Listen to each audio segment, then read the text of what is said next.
Assalamualaikum warahmatullahi wabarakatuh. Apa kabar anak-anak kelas 1 semuanya? Semoga anak-anak dalam keadaan sehat ya. Kemarin kan anak-anak udah liburan tuh beberapa hari.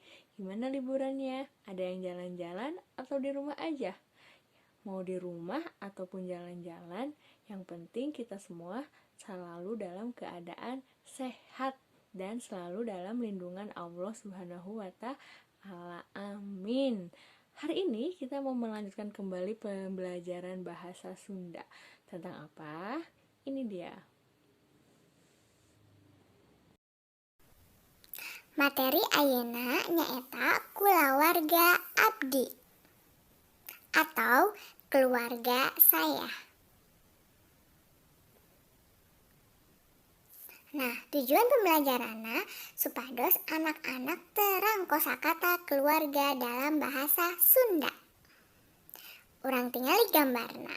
Aya bapa, mama, raka, abdi, rai.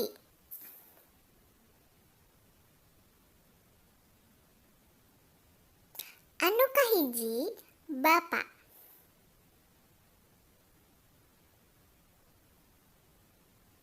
Kadua mama.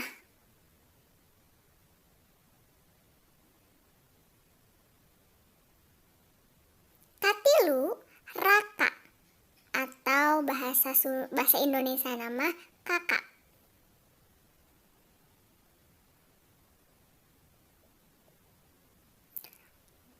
Kaopat abdi.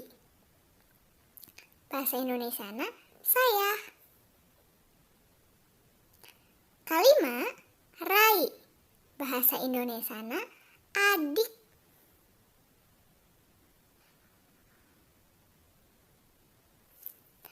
Nah, alhamdulillahirobbilalamin. Itulah dia pembelajaran kita hari ini. Hatur nuhun. Wassalamualaikum warahmatullahi wabarakatuh.